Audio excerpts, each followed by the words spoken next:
Bright school and college আয়োজিত 2 দিনব্যাপী পাঠোন্নতি বিবরণী কার্ড ও পুরস্কার প্রদান 2025 অনুষ্ঠিত হয়েছে। অনুষ্ঠানে প্রধান অতিথি হিসেবে উপস্থিত ছিলেন ব্রাইট গ্রুপের চেয়ারম্যান আলহাজ মাসুদ হাসান লিটন স্যার।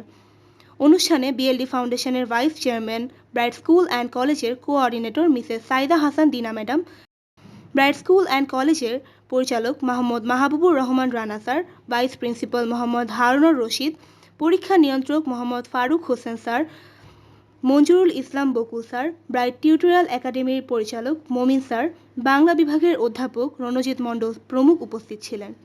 পবিত্র কুরআন তিলাওয়াত, গীতা পাঠ ও জাতীয় সঙ্গীতের মধ্য দিয়ে অনুষ্ঠানটি শুরু হয়। প্রথম, দ্বিতীয় ও তৃতীয় স্থান অর্জনকারী শিক্ষার্থীদের ক্রেস্ট ও বিএলডি ফাউন্ডেশনের বৃত্তি চেক প্রদান করা হয়। এছাড়া সারা বছরে একদিনও অনুপস্থিত থাকেনি এমন শিক্ষার্থীদের সর্বোচ্চ উপস্থিতির ক্রেস্ট প্রদান করা হয়।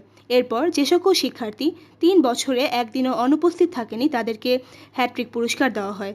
যারা 6 বছর একদিনও অনুপস্থিত থাকেনি তাদেরকে ডাবল হ্যাট্রিক পুরস্কার প্রদান করা হয়।